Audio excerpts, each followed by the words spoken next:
Hi, everybody. My name is G Brown, the lifestyle changer, and my co-host over here. She'll share some information and stuff with you. But in the meantime, I've had the gastric sleeve, and she's had the gastric bypass. We met here online. Our stories are similar, but yet different. Our goal is to help you. If you know someone that is contemplating having the gastric surgery, share this video with them. Don't do it. Don't do it. Listen to our story. If you know someone that has had one of these surgeries, share this because 8 out of 10 they've gained that weight back. And it all depends on how long they've been in this surgery aspect. Share this video with them. If you just know somebody, share the video, the information, because you don't know who they know. What do you think, Adrian? Go right ahead. Start us off with segment one. Hi, I'm Adrian. You can find me on YouTube at Biggest Loser Carnivore. And I have tried everything to lose weight and keep it off, including being on the TV show The Biggest Loser. Unfortunately, with The Biggest Loser is just the same diet as we're all trying. Just restrict your calories and move more. Restrict and run is what I call it. Restrict and run, restrict and run. And it burns your hormones out and it doesn't work. It also doesn't get to the root of the issue. So I tried Biggest Loser, gained the weight back, tried restricting and running for another 7, 8 years, and it just wasn't working. And I had had enough, and I just wanted it to be just done. I wanted this fight to be over. And I remember thinking to myself, man, if they give me, I don't know how you say it, is it duodenal switch? Do you know what I'm talking about? Yes, the one I said. What is that called? Yeah. The duodenal switch. It's in my notes somewhere. Anyway, if they would have given me that, I would have had it, because that one is for the ultimate, like, you will never gain weight again. But it was very well known. We don't do this surgery on people because unless we absolutely have to, because of the malnourishment for the rest of your life. But to me, my brain was like, I'm just tired of being big. I'm tired of being overweight. I'm tired of identifying this way. I'm tired of this battle. I'm so tired of this battle. And so I went with the gastric bypass because I was hoping I would have that less absorption plus the smaller stomach. And I was told, this is going to be the ticket. This is going to be the change for the rest of your life. You're never going to struggle. I'm not going to say never going to struggle again, but the struggle isn't going to be as bad, because I was just tired. I mean, at this point, I was 30 and I'd been struggling for 30 years. My entire life, I've been overweight, and I was just sick of it. So I went through with the surgery. And just to fast forward really quick, which we're going to go into a later segment, but I'm going to tell you, because sometimes when we say, oh, we're against the surgery, everybody clickbait, turn it off. I'll tell you why I'm against the surgery. Because just like The Biggest Loser, it didn't get to the root of the issue. It didn't. It didn't get to the fact that I'm a food addict. I use food addictively. That's number one. And number two, hormones. If you're not taking care of your hormones, it's just not going to work, which is why The Biggest Loser didn't work. You can't put yourself into starvation. Same with the surgeries. You can't put yourself into starvation and think that this is going to last forever, because your body is not going to put up with it. So that's why I got the surgery. How about you? This is the big thing for everyone. There's so many people who are tired of being big. That to me that's the story. You are tired of being big. You are tired of losing 10 pounds, gaining 20, getting your courage up again, losing 50 pounds, gaining 70. And then it took you months to lose, but weeks to gain it back. And when you get sick and tired of being sick and tired and sick and tired, and health is, declining, because one of the things that I said recently, number one, skinny does not make you healthy. Let me start with that. So this has nothing to do with getting skinny. This has to do with being healthy. And so um for me, it was I just heard you give your age around 30. For me, I was approaching 50. at the time. And I have tried so many things, and it's like I'm sick and tired of being sick and tired. How can I live the rest of my life comfortable and not with ailments? And so, and I'll say again, I did not have high blood pressure. I did not have sugar diabetes. I did not have cholesterol issues. I had no heart ailments. So none of those things. I was big. I got up to 260 pounds. And as a matter of fact, let me show you guys. Let me switch on here and share really quick. I was working on something, but let me just show you what I mean. I think this is it. Yep, share. So my slogan is never be big again. This is me and my husband. So you can see some pictures of him. Y'all look over here. But I cut our head off on that. But look at those rolls right here. This is me. I ain't making fun of anybody. This is me. You got these rolls up in here. Some people don't wear their arms out. I could care less back then. Look at us down here. Look. You see her? This was my biggest right there. You see her? I must have been praying right here, Lord, make me skinny. It didn't work. You could see coming through the jeans, all your cellulite. But as you can see, no, I wore what I needed to wear for me. Ta-da! Look at that. Go on, girl. Yes. That's something that I'm working on. But I said that to say that I've been big. I embrace my bigness. But that didn't have anything to do with what my feet felt like, what my back felt like, what the bulging disc felt like, which developed into fibromyalgia. So you have these nerve endings that are hurting like heck. You have all of these other different ailments going on, and then I couldn't fit clothes. So there was a little bit of vainness in this story. Don't let me. I listened to Adrian when she said, if there was another surgery, give that one to me, because we're facing and focusing on that end result of being smaller. But there are side effects with being smaller as well. So we'll get over into some other things. I want to talk about my long-term health. What issues that I still have now. Good morning, everyone. What issues do I still have now? I still deal with acid issues in my stomach. And because of the way that I'm eating now, I don't get hunger signals due to the surgery. That's that. So let me rewind the tape, y'all. Let me, because I don't want to mislead you. Let me say it again. When they did the gastric sleeve on me, and my partner over here had the bypass, excuse me, meaning that my stomach is in the shape of a mini banana, right? So about yay big. And then silly me, like Adrian, before the surgery, I said, look at here, make that joker as small as you can. Not realizing that God placed things that you need on the outside and within your stomach. So now here I am cutting my stomach to almost look like this, needing this portion of my stomach that is now in bio heaven somewhere. I can't get it back. And so this focus of smaller is better. Now, what I can say is that nowadays, big is in. So you have, big girl magic, full body. Where my big girls at? We shouting each other out. But big girls, okay, here is my experience. It's difficult when I reach that 260, your arms don't get longer. So that means as your hips are spreading, it's it's moving your hind parts away from your good hand, whichever hand you use. So you start thinking of things like that. Sex becomes a workout.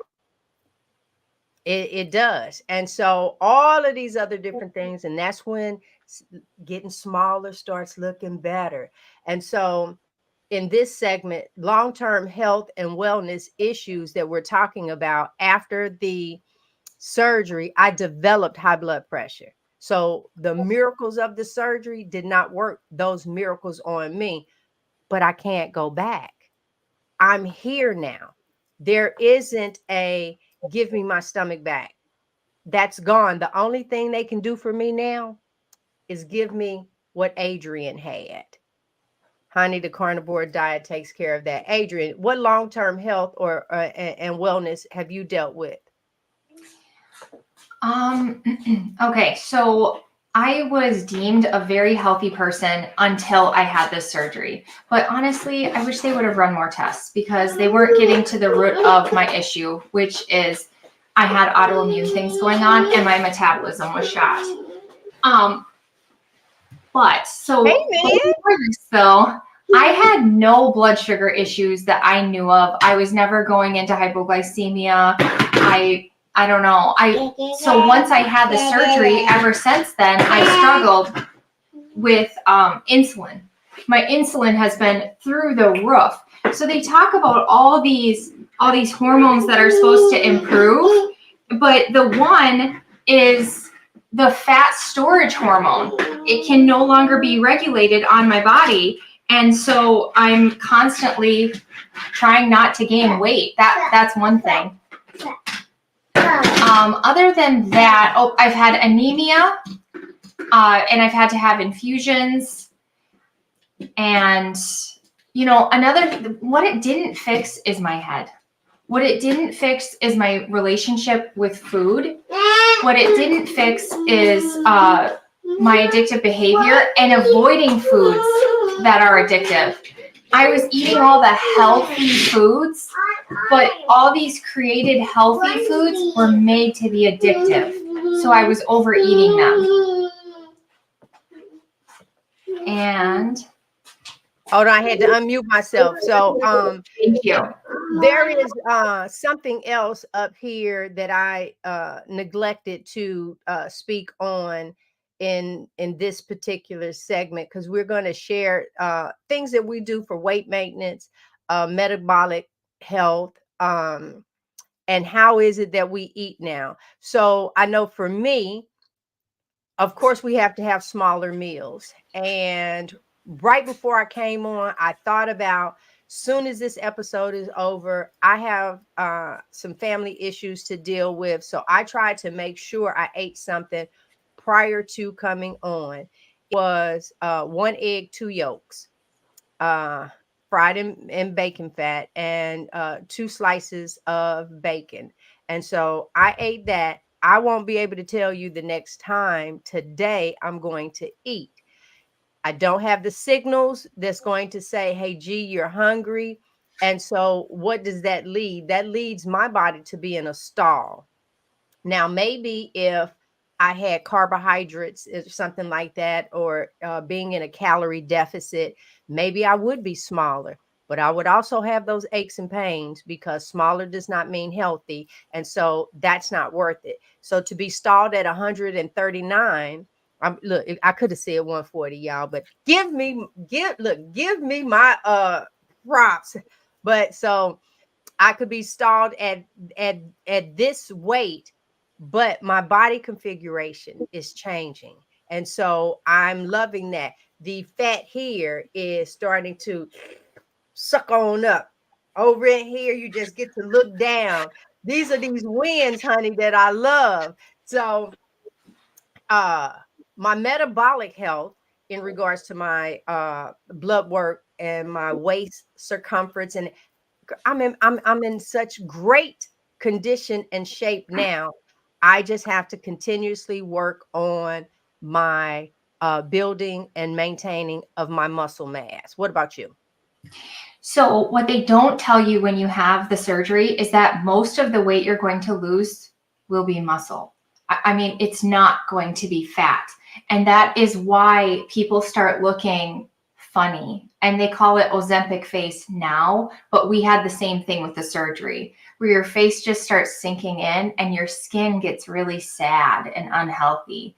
And you don't go into autophagy really. So you end up with loose skin everywhere. They also don't talk about when you lose that muscle, that means your metabolic rate has gone down. So you're more likely to gain the weight back. The more muscle you have, the more you can eat, kind of. And so when you're losing that muscle, now you need to eat less and less and less to keep up with the same exact metabolic rate. So that's another reason people gain weight. And they don't really talk about, I had the malabsorption that healed itself within a few months. There's no way that I have malabsorption anymore except for nutrient based, because I'm skipping that first part of my intestine where you absorb important things. At first, when I got the surgery, I thought to myself, I'm just so tired. I'd rather be malnourished than be big anymore. But now I'm dealing with the consequences of malnourishment, the headaches, the hair falling out, the bad skin, the bad sleep, the bad hormones, the bad, being malnourished is not a great thing. So why I'm loving the carnivore diet is because the food is so nutrient dense that my body's finally going, yay. I didn't realize before this, I was mostly eating plants before going carnivore. So until last January 2023, I was mostly eating plants. And it wasn't because I thought meat was bad. It was because one of the consequences is it's difficult to eat meat after you have this surgery. It hurt my stomach every time I'd eat meat up until going carnivore. So when I had heard, hey, all this autoimmune chaos you have going on, you're going to need to cut the plants, I was like, there's just no way, because I would eat a cup of hamburger and it would hurt my stomach for hours. I would eat scrambled eggs and they would get stuck. Do you ever have stuck? Do you ever get anything stuck? Oh, it can get stuck and it hurts so bad. And and you just hope that the stomach fluids will surround it and push it through, but it wouldn't. And then you would end up throwing up. Let me say, it's actually listening to you over these shows and me playing back in my head. You are right. I didn't realize when honestly, a piece of candy or a potato chip would go down. It would satisfy something in the mouth and something in the stomach. And what I was doing was, if I did eat, you're right, my stomach would hurt. And I'm just thinking I ate too much, but it didn't really matter. And I used to try and explain to my husband, I said, listen, I don't know what to eat. I just prefer to eat some chips. Just give me a bag. I can eat a few.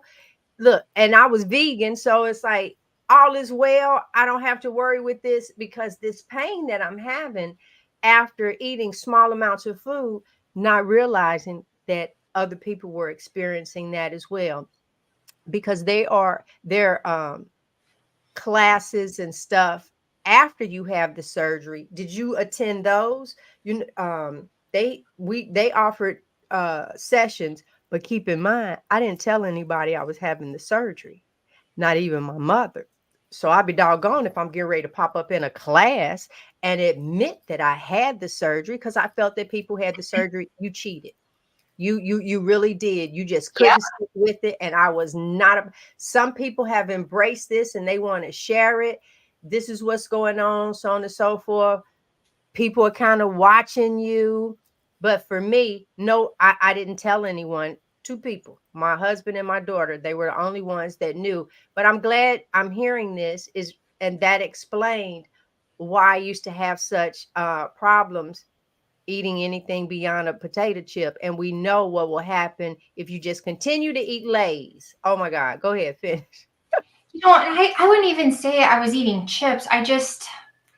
A processed plant food that was healthy was easier to eat because it was already broken down. It was easier to eat than, meat. And yeah, I got to tell you one thing. So every time I go visit my husband, I would grab these raw vegetables and take them on the plane because they were easy to just put in a baggie, put in a container, bring them with me. I thought I was doing so awesome. I would put these raw carrots, raw celery, raw cucumber, all these raw vegetables in my bag, and I would eat them on the airplane ride to go visit him because he was working across the country. And I would get there and I would have the most horrendous gas. Sorry, horrendous. And I thought it must be travel. I must just be so sensitive to travel. And since cutting the vegetables, no gas, None. I don't know about you. That was just an off topic. Sorry. No, Um, it is. It's part of what we're talking about. Some things that are taking place that we were blaming something, and it ended up being something else. I was having a conversation with, and I love asking people after they share their issues. I say, "Hey, do you own a pet?" And almost 9 out of 10, I'm getting yes. And I say, "Well, when you take your pet to the vet, do they ask you what are you feeding it?" And it's like, yeah, all the time. I say, how many times did they ask you what were you? Oh, look at there. What were you eating? Of why you were feeling some kind of way. They immediately jump into the protocol of what medicine to give you for the symptom that you are telling them about versus, okay, let's look back. What have you eaten? How about if we cut these things out? Because let me finish that sentence. How about we cut these things out, start monitoring, and then we work things back in? No one is willing to do that. Because you automatically, wait a minute. Ooh, wait a minute, doc. I love me some ice cream last thing at night. Wait a minute, you mean to tell me I can't have all that sugar? Wait a minute, you start thinking of 50 million things that I know. Hold on, y'all. There we go. That's a grand one of my legacies. And you and I forgot what it is that I'm saying. Uh, but um, you guys really get the gist of what is being said here. Yeah. You're Because saying that people don't want to give these things up, but I want to add a little yeah. caveat to that. Mhm.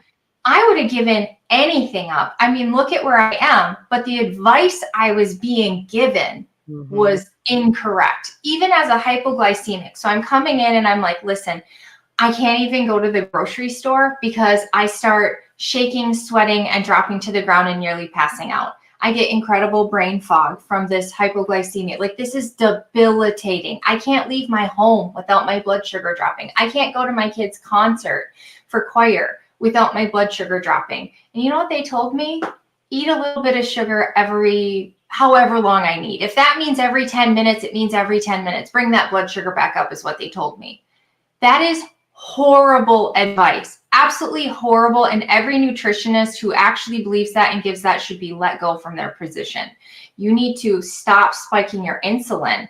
And nobody ever told me that. I had to figure it out on my own. So I think that there's people out there who are absolutely, they're like, listen, I'll do the right thing. I want to do the right thing. And they go out and they buy these addicting health foods that are healthy, but it's leading into their addiction, or it's just spiking their insulin, because something can be labeled keto, it can be labeled, low carb, it can be labeled sugar free and still spike your insulin, maybe even worse than you think. So I think it's bad advice.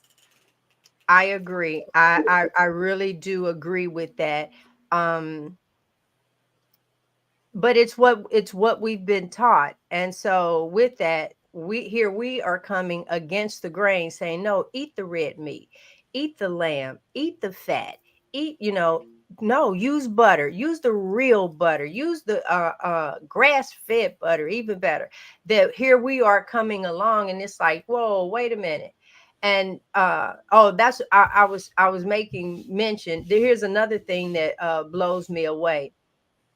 I've listed on this show, since we've been on here today, fibromyalgia, high blood pressure. I name these different things, and then I tell you what it is that I'm doing now. I'm telling you how great I feel, and then the next question wants to be cholesterol. Um, and I understand the because of what we've been taught. I understand the need to ask that question. I really, really do, because if I was on the other side, I would ask the exact same thing. With that being said, I just told you 10 things that I no longer have. So look at your own body.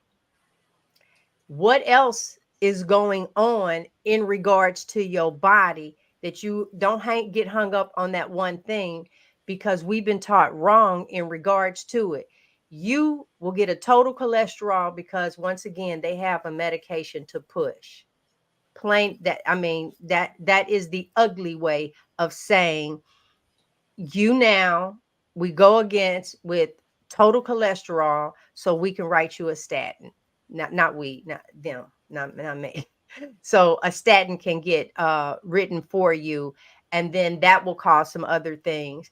Even when you come back and complain about a medication, what do?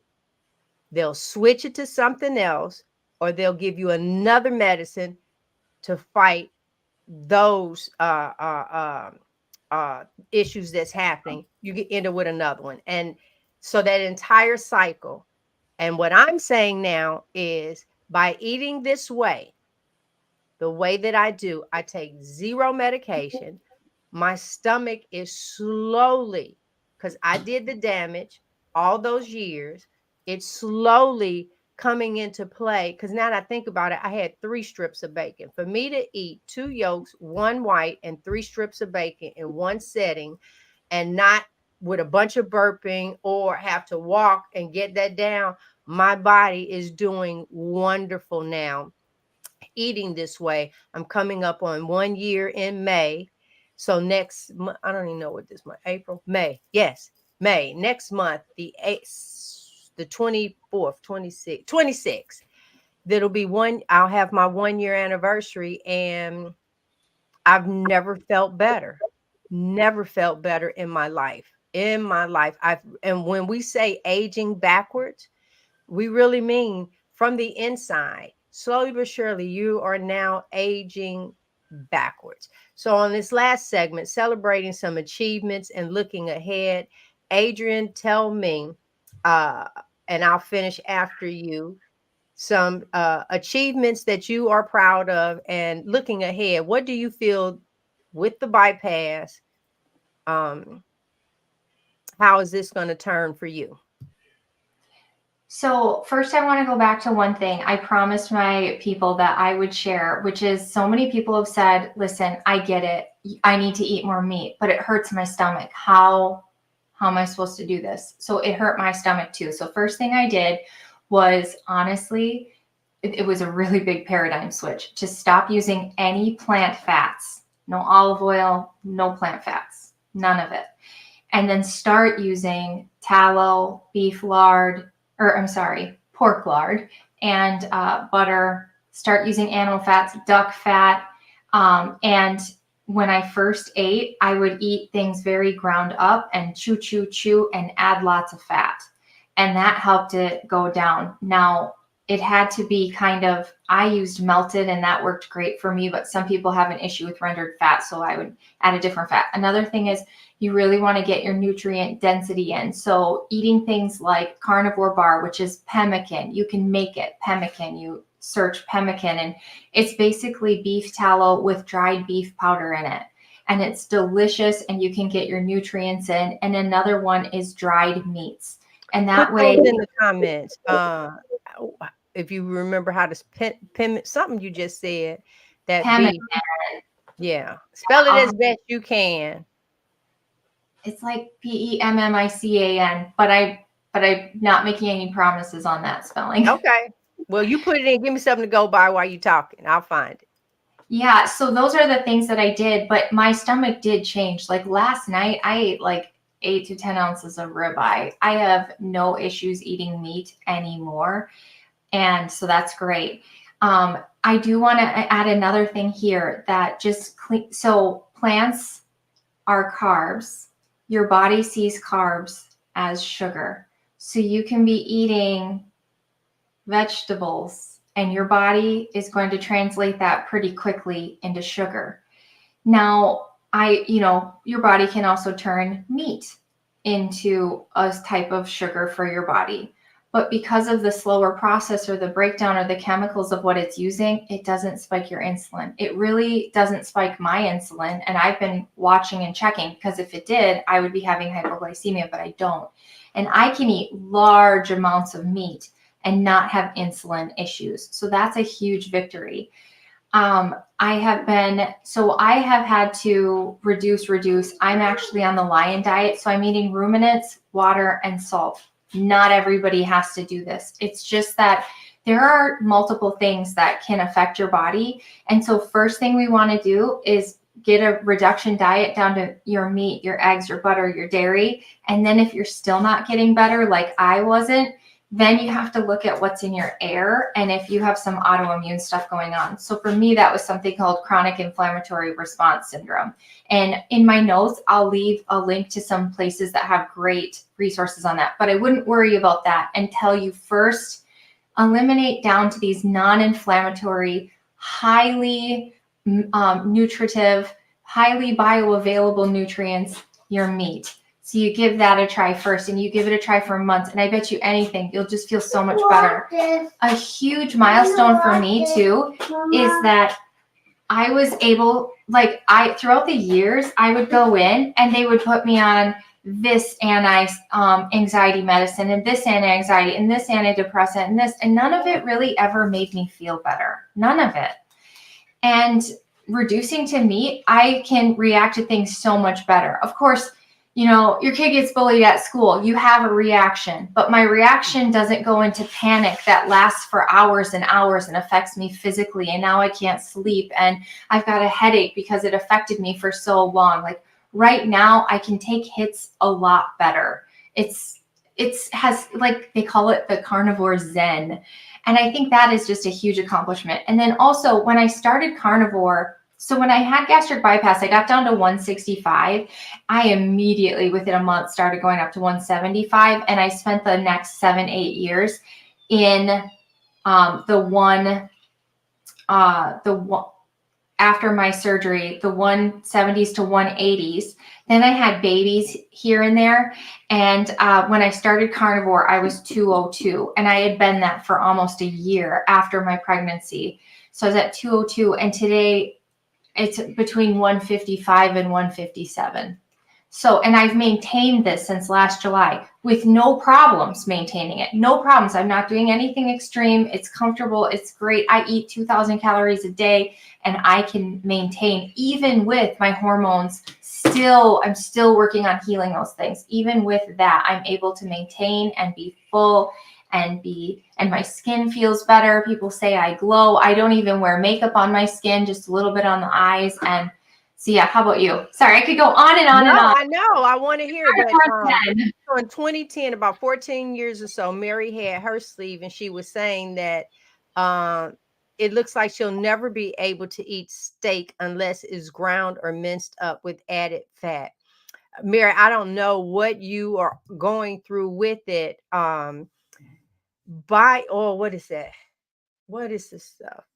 Bio, nope, ox bile, OXBILE. I should have a link in my description for it. That helped people without a gallbladder take that, and because I was having so many gastric issues with the acid in my stomach, the nurse on our panel on Monday suggested that for me, and it honestly has helped over time. Like I said, I had 3 strips of bacon and 1 egg with 2 yolks, so that it works for me. Some things that I get excited over now is sitting with my legs crossed, sitting and having extra room, not worried about if there are arms on the chair where my body gonna press up against it. So I love things like that. I love how my clothes are starting to just really fall and fit nicely. I love how I wrap the towel around me when I get out of the tub or shower. I love how my husband looks at me. He's even old fluffy girl. He looked at with a smile on his face, but now, excuse me, I feel like I'm a totally different person. We're married 20 years. Yes, oxbile. That's it, Paul. We've been married 20 years this year, and it feels like it's a whole new marriage with somebody I already broke in. So yes, ox bile, Mary, that it says you could take two.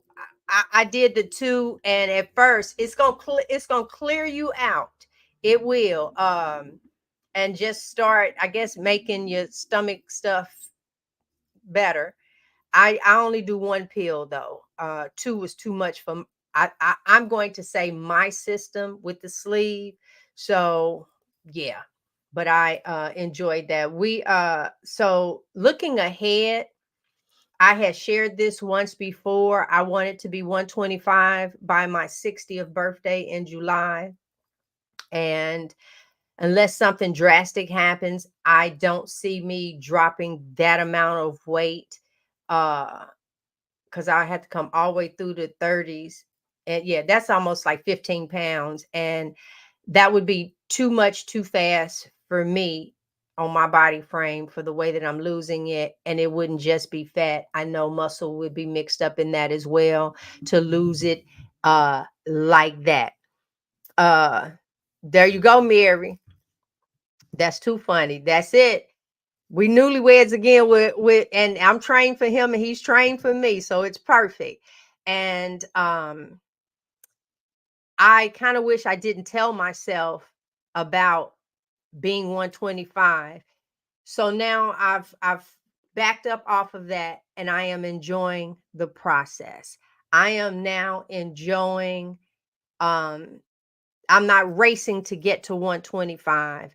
If I get there, I'll get there with a smile on my face, knowing that I didn't count a calorie. I didn't deprive myself of nothing. If I want a snack at midnight, I don't have a problem frying up a hot dog at midnight. Just like you, I only use tallow.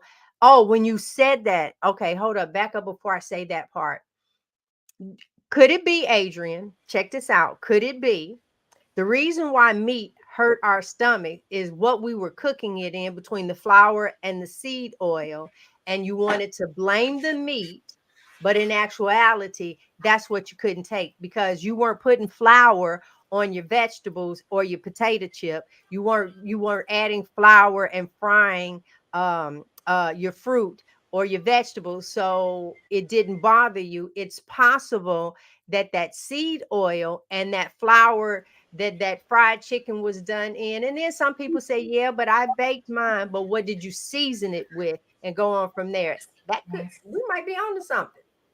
And they say that olive oil is not olive oil these days, and same with avocado oil. They've been testing them, and they're being cut with vegetable oil. So we think we're making these great choices, and we're throwing all this money at it, and it's still the same crap. That is true. So here we will come down to the conclusion of this one. We appreciate everybody that honed in with us. Let me ask you, what do you have going on, Adrian, in your carnivore world, on your social media? What's going on for this week? So I do the Lioness Lifestyle. You can catch us on Tuesday nights on my channel or the other two ladies' channels. And then we've got a live coming up with you, the Felines. We also, next week, we're going to have Nora on, and Nora's going to tell her story about why she got her bariatric surgery and how it went, and what is she doing today to stay healthy. And you can find, if you want to look up Nora ahead of time, she's Nora's Fertility Fix on Instagram. Also coming up, we've got Hack Your Health is coming up in a month. I'm really excited about that. And right now on my channel, I'm hosting as much as I can on this lion journey that I'm on and how it's going. And also I like to post recipes with my kids, cooking and fun stuff like that, trips we're taking. So I'd like to thank everybody for coming, and please share this with anybody. If you have any questions that we can follow up on over our next shows, we're happy to do it. We really are here to help. We want people, when I look in the groups and I see people saying, I've gained all my weight back, what do I do? What do I do? And people responding, oh, you need to go back to the liquid diet and start over and eat your cup of food. And so that's what the long-term plan is there, that as long as you just eat one cup of food a couple times a day, you'll keep your weight off. Well, that's not real. This is real. So send this to people, please. This is real. This can help them. They can have optimal health, an optimal body, an optimal mind. So send them on over. Yes, and for me, we're doing something that I started last month, Carnivores After Dark. So the lioness and the felines, we're going to come together. You'll have a panel of women, and it's going to start at 8 p.m. Eastern Standard Time, May 18th, I believe. But just click notify me when you see that. I have Dr. Chafee's interview, and I made Dr. Chafee blush multiple times on my topics of what I talked about. He's already aired it. I am working on my version to get that out. But tomorrow, I am actually leaving here. This weekend, my husband is going to an event in South Carolina, a carnivore meetup. And when I say you really want those things in your life, because when you can, you think this is great, but when you are in standing there with someone else like-minded, eating the way that you are eating, that is phenomenal, which makes me bring up Hack Your Health. Adrian had her ticket. I contemplated, and then I was like, you know what? We're doing it. But tomorrow I leave here going on a girls' cruise. And so, yes, I can be on a cruise ship with I've done it many times. I don't cheat. I look at it as a task to teach them how to feed me and educate anybody that's listening on the way that it is that I eat. And so I'm looking forward to that. And I'll be doing some videos. Now, this one, y'all. Can't wait to see your vlog on your trip. I can't wait. And if anybody else wants to come to Hack Your Health with G and I, you can use discount code BL Carnivore when you check out to save $50. Yep, let's put that in because I'm most BLCARNIVORE. There we go. And it does work because I got $50 off of my ticket. Matter of fact, 50 off mine and 50 off Frederick. So it really does work. And so come that's a get good us. thing. Let me We put can that chat in there. bariatric. We can There chat. we are. Oh, thank There you.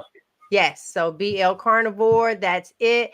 And we will see you guys next week. Thank you for chiming in with us. If you're watching this on the replay and you know someone, don't get all the way to this point and you didn't give us, wait a minute, a thumbs up. Is my little thing gonna do it? Hold on.